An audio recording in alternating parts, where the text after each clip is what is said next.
자, 이제 두 번째 질문 가겠습니다. 안녕하세요. 추석 잘 쉬셨나요? 이제 대구 분양권이 최근에 투자자들 사이에서 뜨거운데, 뜨겁죠. 예, 26년 이후 분양권에 투자자들이 많이 들어간 것으로 알고 있습니다. 연결됐고, 이제 자, 질문 다시 할게요. 자, 두 번째 질문. 대구 분양권이 최근 투자자들 사이에서 뜨거운데 26년 이후 분양권의 투자자들이 많이 들어간 것으로 알고 있습니다. 제 지인들도 여러 투자하셨더라고요. 이렇게 되면 엑싯 난이도가 많이 올라가지 않을까요? 물론 공급이 줄어들겠지만 분양권에 등기치지 않은 투자자들의 물건들이 입주 전에 한꺼번에 쏟아져 나온다면 전세 맞추기가 쉽지 않을 것 같다는 생각이 듭니다. 혹시 분양권 투자를 했다면 엑싯은 어떻게, 어느 시점에 어떤 걸 보고 타이밍을 잡아야 할까요? 뭐 엑시트는 두 가지죠. 분양권 전매하거나 등기 치거나 뭐 두 가지잖아요. 일단 전매는 사실은 좀 힘듭니다. 그러니까 이제 뭐가 힘드냐면 우리가 분양권에서 분양권으로 판다 하면 투자자에서 투자자로 넘겨야 되거든요. 아니면 투자자에서 실거주 분위기가 되었을 때 실거주한테 팔든지. 근데 요게 실거주한테서 팔면 좋은데 투자자한테 팔기가 굉장히 좀 난이도가 좀 있다. 그래서 보통 등기 치는 게 제일 좋은 방법이긴 해요. 분양권은. 그러면 우리가 투자자에서 투자자한테 팔려면 뭔가 조건이 좀 마련돼야 된다. 부동산 시장이 좋아지고 공급이 조금 없는 상황에서 뭐 가격이라든지 뭐 심리라든지 이런 것들이 잘 올라와야 된다. 그래서 우리가 26년 이후에 대구 분양권이 주요 사람들이 관심 갖는 이유는 다들 그러한 점 때문이거든요. 그렇죠. 근데 저는 딱 이 한마디 해주고 싶어요. 엑시트가 좀 난이도가 올라간다 해서 안 하실 거냐? 안 하는 것보다 하는 게 낫죠. 이 하는 거에 대한 난이도가 올라간다 해서 우리가 뭐 게임 오락 같은 거 해보면 난이도가 올라가면 올라갈수록 더 집중력 있게 그리고 더 전략을 꼼꼼히 세워서 그 파이법을 우리가 연구하잖아요. 그런 식으로 투자도 마찬가지로 엑시트 난이도가 올라가면 좀 더 관심 갖는 그런 시간을 좀 더 드려야죠. 공도 드리고. 자, 그래서 보면 26년에 들어갔던 이유가 입주 물량을 보면 이제 대구를 보면 이제 자 23년이 굉장히 많았죠. 23년이 적정 수요가 11,000세대인데 34,000 가구입니다. 그러니까 적정 수요 대비 3배가 많았어요. 그리고 24년도도 거의 2배 수준. 그다음에 25년부터 물량이 줄어들기 시작하는데 이제 많은 사람들이 요때 물량이 많기 때문에 25년까지 어느 정도 시간이 걸리지 않을까. 그래서 26년 정도 된다면 어느 정도 소화되고 좀 정리되지 않을까. 이 생각에 26년 입주인 아파트를 많이 찾는 거죠. 저는 이 접근까지는 굉장히 좋은 접근이라고 생각을 해요. 그리고 여기 보면 이제 최근에 투자자들 사이에서 뜨거웠다 하잖아요. 과연 이게 사실일까? 이 투자자들 중에서는 외지인 투자자가 있고 현지인 투자자들이 있는데 집을 산다는 것 자체는 기본적으로 투자 심리가 다 반영이 돼 있습니다. 투자 심리가 없다면 그냥 전세 살면 되죠. 그래서 현지인과 외지인 이 비율이 저는 중요하다 생각을 하거든요. 그래서 이제 지역 분석에서 대구 들어와서 거래량에서 이제 지역별 거래량을 같이 봅니다. 그래서 뭐 요거를 잠깐 지울게요. 잠깐 지우고 자 요거는 이제 전체 거래량 합계고 지역 내 시군구 그 다음에 지역 외 기타 있죠. 그 다음에 뭐 서울 이건 너무 미세하죠. 이렇게 차트로 보면 그래서 어쨌든 보면 뭐 지역 내 시도도 있고요. 그래서 지역 내 시군구 하면 이제 그 지역 내 사람들이잖아요. 그럼 이렇게 딱 비교를 하면 자 거래량 합계가 2,100건인데 지역 내 시군구가 1,100건, 그 다음에 서울 사람 20개, 그 외 지역 사람이 330개, 합쳐도 350개예요. 그래서 지역 내 시군구가 3배 이상 더 많습니다. 그래서 우리는 이제 내 주변 사람이 좀 투자하고 지인들 물어보니 이래 많게 느껴질 뿐인 거지. 실제로 보면 대구분이 많이 샀다는 거죠. 대구분이 많이 산 겁니다. 그래서 외지인이 이렇게 많이 시장을 흔드는 경우가 생각보다 그 비율이 되게 작아요. 이거를 딱 보면 깜짝 놀라실 정도로 대부분은 그냥 나의 내피셜에 의해서 그냥 외지인들이 우르륵 들어와서 투자자들이 이 지역 집값 다 올렸다 생각하시지만 실질적으로는 필요한 현지인들이 많이 훨씬 하는 거예요. 그리고 여기에는 이제 약간 수치적으로 우리가 볼 때는 디테일하게 볼 수 없잖아요. 네. 예를 들면 외지인들이 사는 것은 어떤 아파트냐, 신축이냐, 기존에 있는 아파트냐, 네. 뭐 몇 년 차 아파트냐, 뭐 타입은 어떤 타입들이냐, 이런 것들이 디테일하게 안 나온단 말이에요. 그럼 이게 전체 아파트 대구의 물량 거래량인데 여기에서 신축만 빼고 나면 사실 제가 볼 때는 기존에 있는 대구 시민보다는 외지인들이 더 많을 수가 있어요. 이게 무슨 얘기냐면 지금 상황에서 사람들이 거래가 많고 투자자들이 많이 산 거는 신축이에요. 네. 분양권이란 말이에요.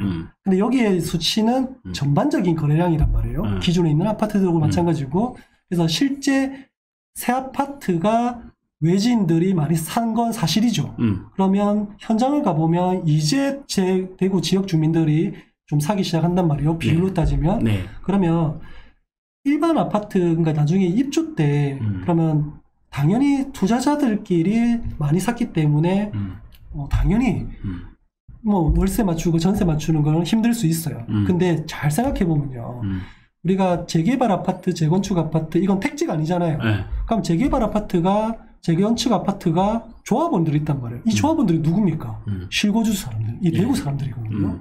그러면 일반 분양이 많으면 반, 1000세대에서 작게는 3분의 1, 더 작을 수도 있고 그러면 요 비중이랑 거의 비슷하게 나오거든요. 네.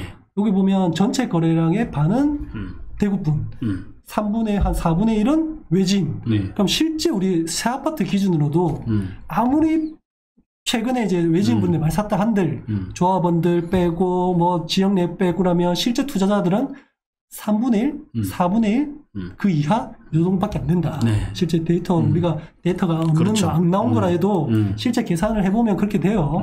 그래서 우리가 실제 나오는 것들은 그 순간에 빡 나오긴 하지만은 네. 그래도 그건 많은 수치가 아니다. 저는 이제 그렇게 생각을 합니다. 네.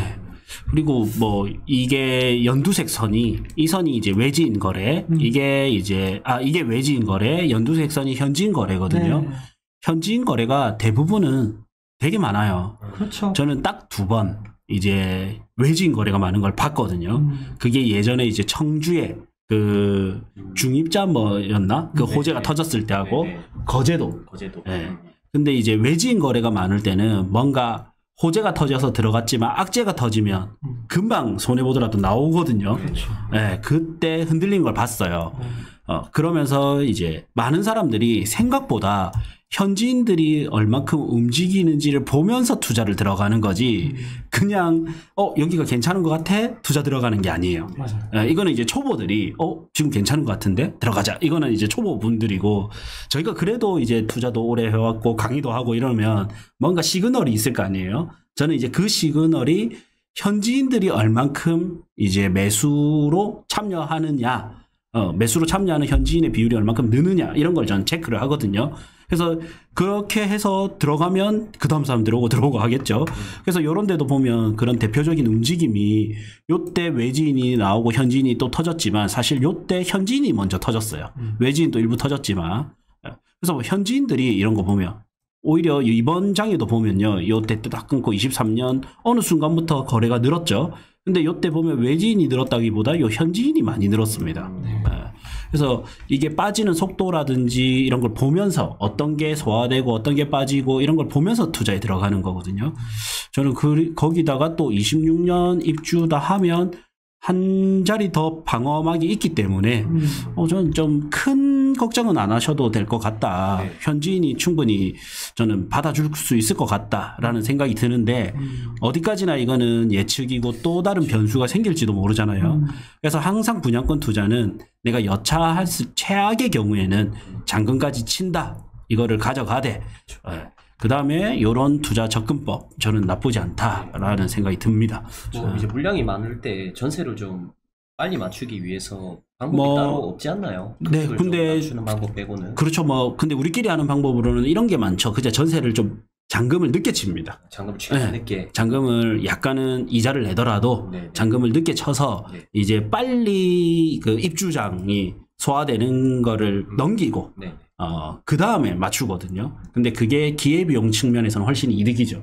왜냐면 돌아오는 또 2년차 또 4년차 이래 됐을 때도 네네. 내가 조금 더 여유가 있게 되고 그래서 약간 박자를 반박자 늦게 하는 방법이 있죠. 근데 저도 뭐 더 보태면 이게 지금처럼 입주가 좀 많은 지역 이런 데는 사실 조금 위험해요. 그렇게 조금 반박자 조금 늦게 맞추는 자체가 왜냐면 이게 물량 소화 능력 자체가 소화력이 좋으면 그게 좀 가능해요. 근데 소화력이 안 좋은 그런 시기에 때는 내가 아무리 기다려도 소화가 안 돼.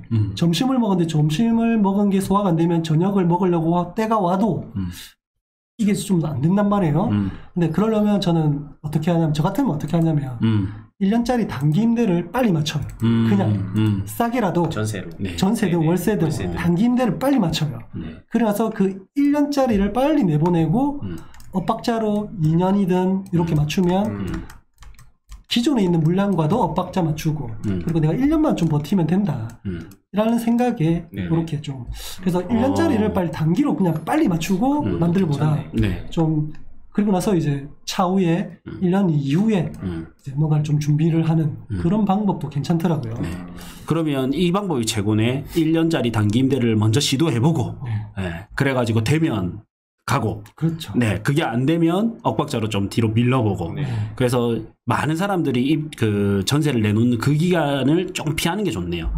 빨리 가거나 좀 늦게 가거나. 보통 2년짜리가 많이 나오기 때문에 부동산 소장님한테 수수료 많이 드릴 테니까 1년짜리 단기는 무조건 나한테 전화 달라. 이러면 쭉쭉 와요. 보통 사람들은 2년짜리 있는데 1년짜리를 잘 안 하거든요. 다 커트 시켜버려요. 그럼 이제 1년짜리는 나한테 오도록. 이번에 되게 또 특이한 현상이 있었습니다. 사람들이 이제 잘 모르시는 분들도 있기 때문에 이제 이번에 동대구 화성파크 드림 이게 이제 신암 뉴타운 중에서 약간 A급이죠. 대장급이죠. 신암 뉴타운 중에서는 대장급이죠. 이게 올 여름에 입주 있었습니다. 근데 사실 굉장히 좀 좋았어요, 분위기가. 선방했죠. 네. 매매 시장으로는. 저는 이거 보면서, 와, 분명히 요 앞전에 입주를 했던 그 위의 지역들, 육구역이라든지 이런 것들이 다 박살 났거든요. 근데 동대구 화성파크 드림도 박살이 나겠다. 라고 생각했는데, 야, 입지가 확실히, 입지가 인기를 불러일으키네. 그래서 제가 볼 때는 양극화라는 게, 와, 이제 곧 다가올 뭔가 미래에 우리가 양극화라는 게 미래의 뭔가 좀 사건이다라고 생각을 조금 하고 이제 준비를 좀 해야 된다라는 생각이 있는데 이미 양극화는 시작이 되었고 우리 지금 주변에 일어나고 있다. 그럼 이제 화성파크 드림과 거의 비슷한 입지 혹은 이 지역에서 비슷한 지위를 가지고 있는 단지들은 제가 볼 때는 입주 그렇게 신경 안 써도 될 것 같다는 느낌이 팍 들었어요. 그래서 이걸 보면서 보시면 23년도가 폭발적으로 입주 물량이 많은 연도였고요. 대구에서. 그리고 여기 이제 6구역은 진짜 입주장 때 힘들었죠. 그럼요. 8구역부터 해가지고 여기 이스트까지가 다 박살이 났어요. 진짜. 여기가 핵이거든요. 핵. 그래서 여기가 이제 화성파크 드림. 이게 여기서 신암 뉴타운에서 대장급인데 얘는 잘 넘긴 것뿐만 아니라 플러스 P가 붙었고 요에는 마피까지도 있었거든요. 그래서 입지가 정말 중요하구나. 그리고 우리가 수치상 보이는 공급 물량 이거에 그냥 100% 의존해서는 안 된다. 이걸 현장을 우리가 발로 뛰면서 또 한 번 느낄 수 있었습니다. 그러니까 이건 것 같아요. 이렇게 선택지가 많으니까 좋고 나쁜 게 확연히 보이는 거예요. 근데 예를 들면 그냥 이제 선택지가 없어진다. 그렇죠. 하나 만약에 신암 6구역에도 편차를 두고 올해는 뭐 6구역, 올해는 내년에는 8구역, 그 내년에는 몇 구역 이렇게 순차적으로 했다면 그 정도로 흔들리진 않았을 것 같다라는 생각이 들 정도의 입지거든요.